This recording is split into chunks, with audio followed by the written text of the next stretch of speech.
You know what's hotter than a $3 crop top from AliExpress?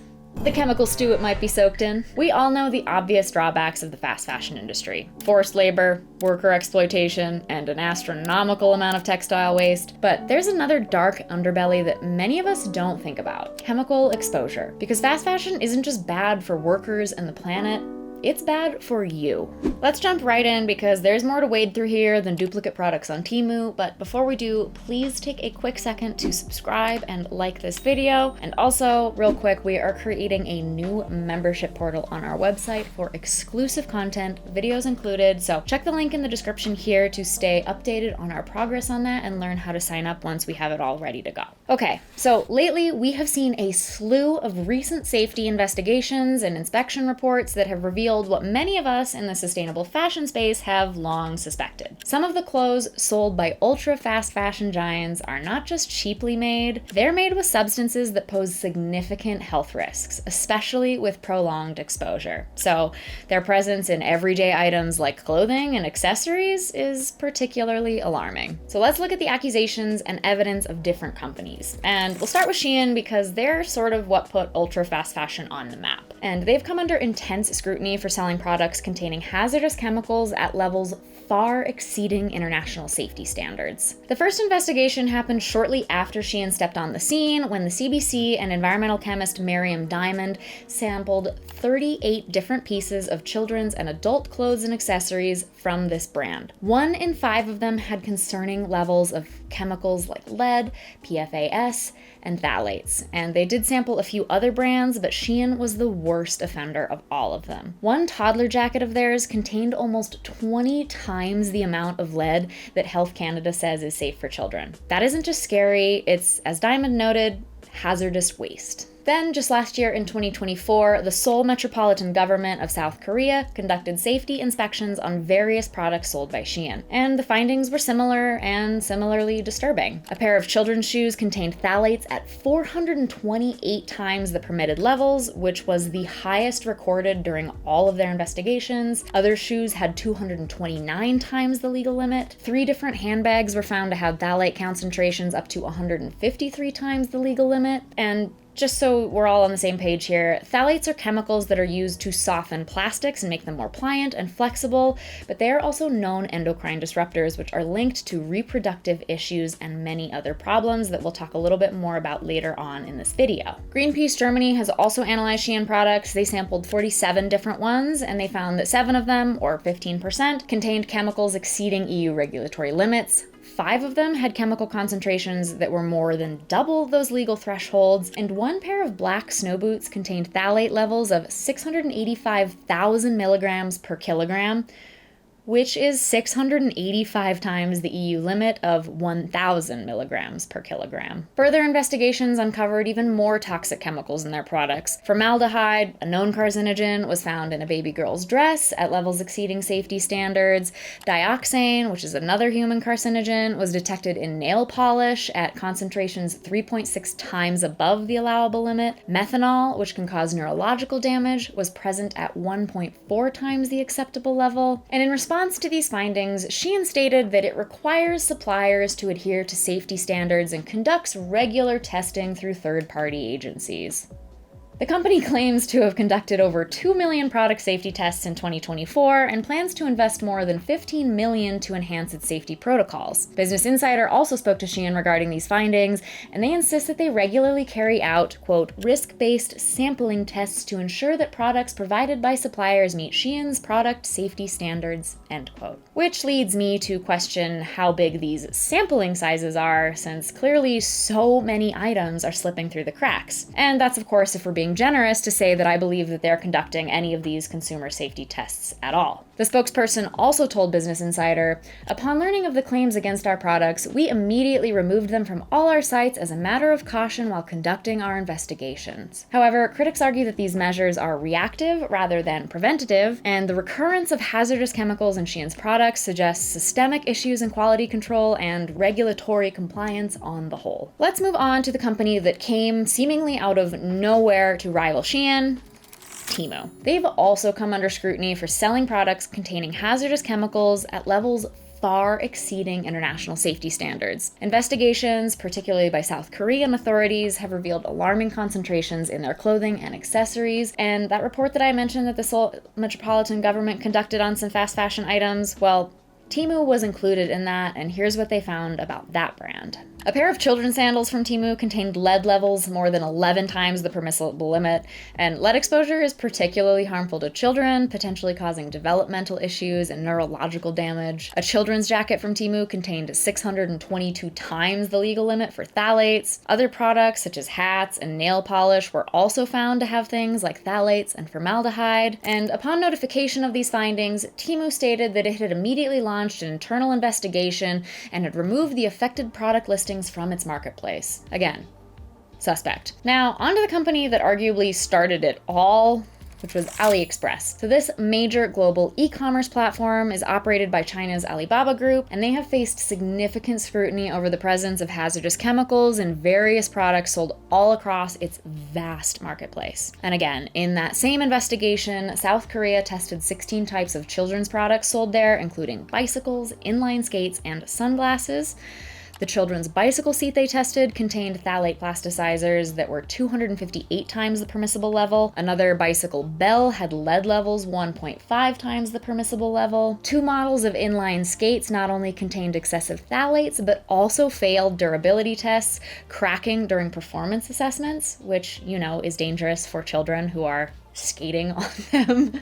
A children's necklace had lead levels 1.2 times the standard. A child's fake leather bag contained 4 types of phthalates, with total levels 56 times higher than was permitted. And no, these aren't all fast fashion items per se, but now that fast fashion is pretty much indistinguishable from fast homewares, fast whatever, given all of these sites sell all manner of items, we shouldn't discount chemical exposure from these sorts of things either. Like cosmetics, which these companies also make and sell now. The Korea Consumer Agency examined 88 different cosmetic products from platforms that included AliExpress, and they found that 27 items failed safety standards, like an eyeshadow palette that contained lead 65 times over the limit, and other cosmetics that had things like heavy metals like chromium, red tar dyes, both of which are linked to health issues. And in response to all these findings, the South Korean antitrust regulator Fair Trade Commission in May 2024 signed agreements with AliExpress and Temu meant to prevent them from selling harmful products, but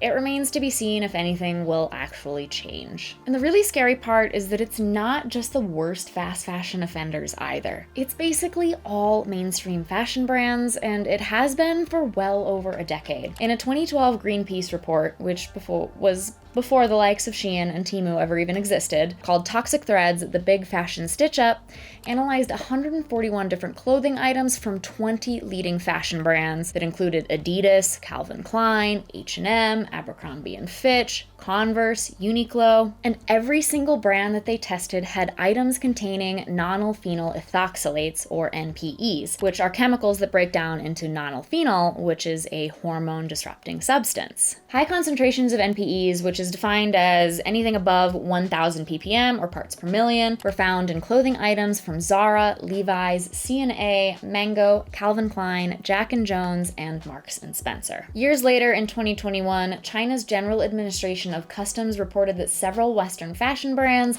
including H&M, Nike, and Zara, sold substandard children's clothing, posing potential health hazards, including dyes and other harmful substances. They tested 9 batches of H&M woven cotton girls' dresses, for instance, children's pajamas and baby shorts from Zara, and some boys' t-shirts from Nike. And these products were confiscated, destroyed, or returned due to non-compliance with safety standards. Now, all of this became more mainstream news in 2022, when the big BPA and sports bras debacle made nationwide news. Basically, in a 6-month period of testing by Consumer Environmental Health, showed that many sports bras from brands like Athleta, Pink, Asics, The North Face, Brooks, All in Motion, Nike, and Fila could expose wearers to up to 22 times the safe limit of BPA based on California standards. The CEH also found similar results in athletic shirts from other brands like The North Face, Brooks, Mizuno, and Athleta. And as Kaya Allen Sugarman, CEH's Illegal Toxic Threats Program Director, said in a statement, studies have shown that BPA can be absorbed through the skin and end up in the bloodstream after handling receipt paper for seconds or a few minutes at a time. Sports bras and athletic shirts are worn for hours at a time, and you are meant to sweat in them, so it is concerning to be finding such high levels of BPA in our clothing. So,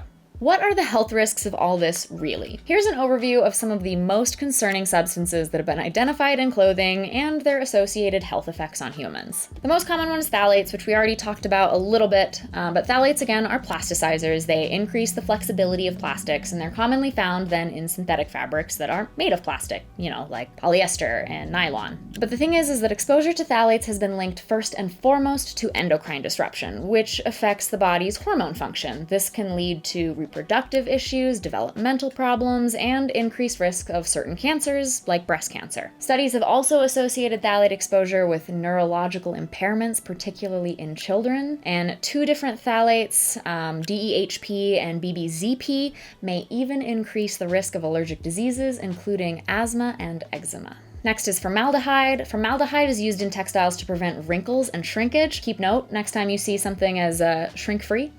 But the problem is that it's a known carcinogen, and inhalation of it can lead to respiratory problems, including asthma and bronchitis. Direct contact with formaldehyde-treated fabrics can also cause skin rashes and allergic reactions. Next is lead. So remember a few minutes ago that Shein toddler jacket with 20 times the legal amount of lead? Well, we all know that lead paint is bad, but do you know exactly why? It's because lead is a neurotoxin, which can damage the brain and nervous system, impacting growth, development, and behavior patterns, which means it can even cause things like ADHD. So children are especially at risk given their tendency to forget to wash their hands and chew on their sleeves. But even in adults, research indicates a correlation between lead exposure and increased risk of mental health diagnoses like anxiety and depression. Another study linked elevated blood levels with major depressive order, panic disorder, and generalized anxiety disorder in U.S. young adults. Then we have azo dyes. Azo dyes are synthetic colorants used in textiles, and some of them can break down into aromatic amines, which are carcinogenic and cause allergic skin reactions in sensitive individuals. Next is PFAS, and if you watched our video on non-toxic cookware, you may remember this one,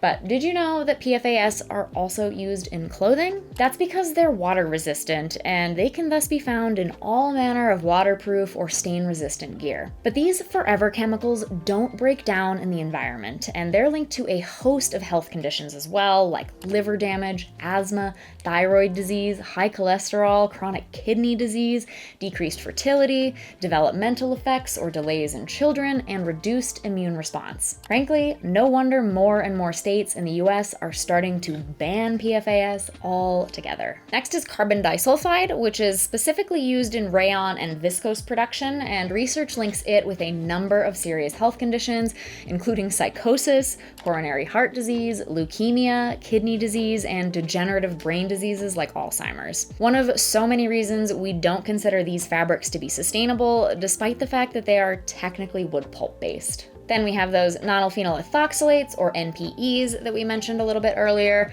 These are surfactants used in textile processing, and they can degrade into nonylphenol, which is an endocrine disrupting substance because it mimics estrogen, which is essentially the same thing that phthalates do. These substances are also resistant to degradation, leading to long-term environmental contamination. And finally, we have brominated flame retardants. So these are sometimes found in children's pajamas to protect them from house fires, but these chemicals, which are actually banned in Europe, by the way, can lead to diabetes, neurobehavioral and developmental disorders, cancer, reproductive health effects, and even change thyroid functions and shift the way that the body processes fats and carbs. There's also research to suggest that they have adverse effects on fetal and child development. Now, is wearing something with phthalates or the like once or twice going to be fatal or super harmful? I mean, I'm not a scientist, but I would guess probably not. But these substances are dangerous because of how they build up over time in the body and bloodstream. Like those PFAS I mentioned, they can stay in the body for many years. So even if you don't think you're wearing these things all that often, they're still contributing to an overall increased chemical load on your body. So what can you do about this? Reducing your exposure to toxic chemicals in clothing does not require a complete wardrobe overhaul. By making informed choices and adopting slightly more sustainable washing and wearing habits, you can protect your health and contribute to a more ethical fashion industry.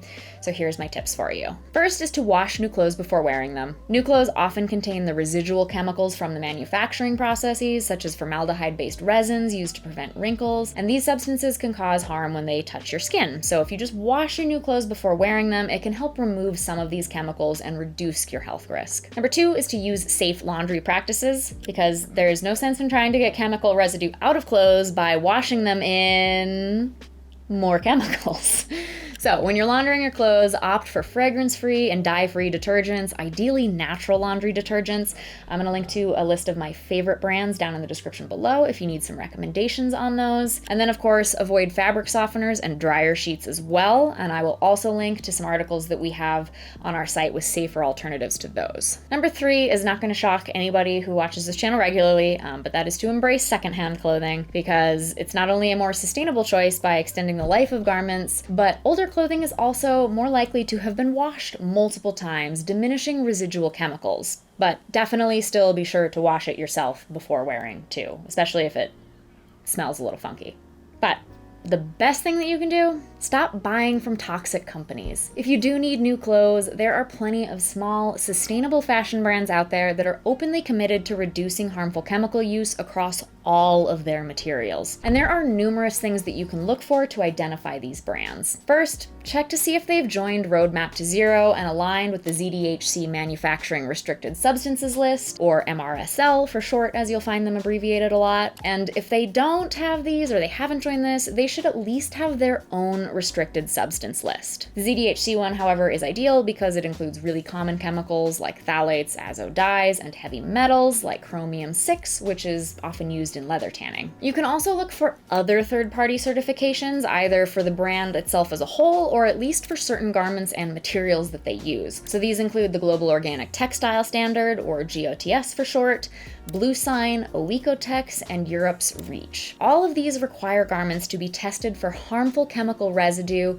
after the production stage and make sure that they come in under a certain allowable threshold. And it's worth noting that natural fiber clothing is often safer, but it's not a guarantee. A conventional cotton t-shirt could still be soaked in pesticides and chemical azo dyes. So while natural is a good place to start your search, it's not the end of it. Look, fashion should be fun, not fatal. So if a $5 mini dress comes with a side of cancer risk, maybe it's not such a steal after all. Or at least it's a steal in a sense that it's stealing our own health and possibly life away. Let me know your thoughts on this topic in the comments below, especially if you've ever personally experienced any health side effects that you suspect might be the result of toxic threads. I'd love to hear your thoughts and experiences. Otherwise, be sure to give us a quick like and subscribe for more uncomfortable truths, eco-friendly tips, and the occasional roast of a toxic trend. This is Amber from SJ, wishing you all a wonderful day.